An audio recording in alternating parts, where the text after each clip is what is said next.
はい。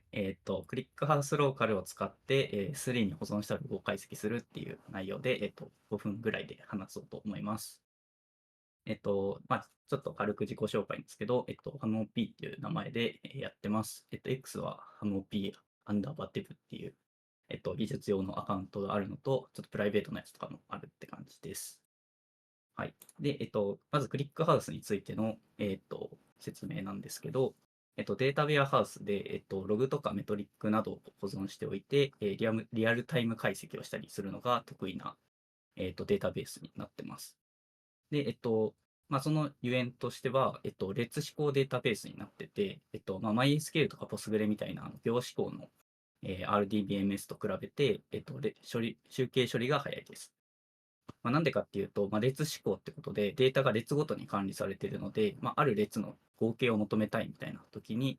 見るところが、行指向だと全部の行を見て、その中のある列を取るっていうふうにするんですけど、列指向だと、もうその、列のデータファイルを見るだけでいいっていうところで、早いってなってます。で、クリックハウスは SQL を使って、解析することができるので、MySQL とかに慣れてる人とかでも解析が容易です。はい。で、クリックハウスローカルについてなんですけど、クリックハウスはサーバーとか、エンベッド、コマンドライン3つの使い方ができて、サーバーの場合は、プロダクションレディ、上長構成で作ると、最低でも5台サーバーが必要で結構大変です。データノード2台で上長化して、ズーキーパー3台で、その、2台のうちのレプリケーションを、管理するっていうことをやってます。で、エンベッドは、プログラムから呼び出して、インメモリで単体で利用できます。使い方としては、なんか SQLite とかに近い、使い方になります。で、コマンドラインで、使えるものがあって、これも単体で使えます。で、これがクリックハウスローカルっていうやつで、えっと、まあ使い方としては CSV のファイルとかを、ローカルで読み込んで、解析するっていうものになってます。はい。で、今回の出資のやつで、ログを、S3 に保存しているって人は多いんじゃないかなって思います。ログってあんま変わらないし、常に見るものじゃないので、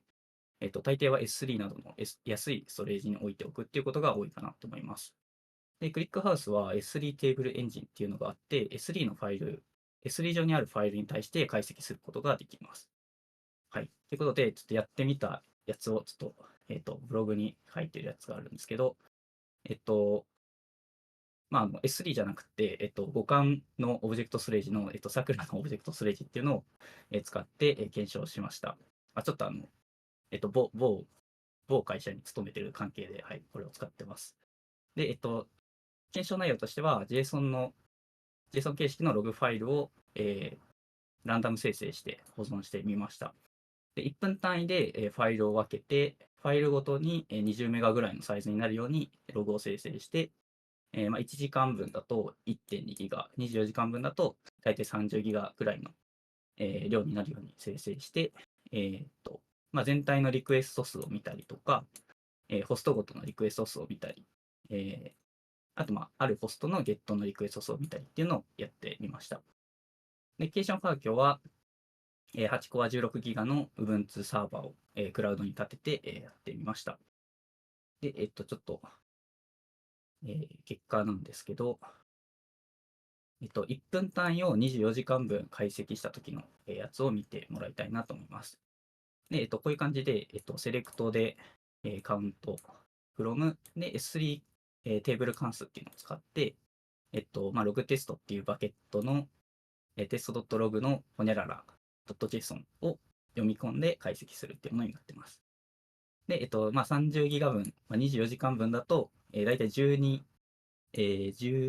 億ですかね。125.73ミリオンなんで、12億ぐらいのレコードがあるんですけど、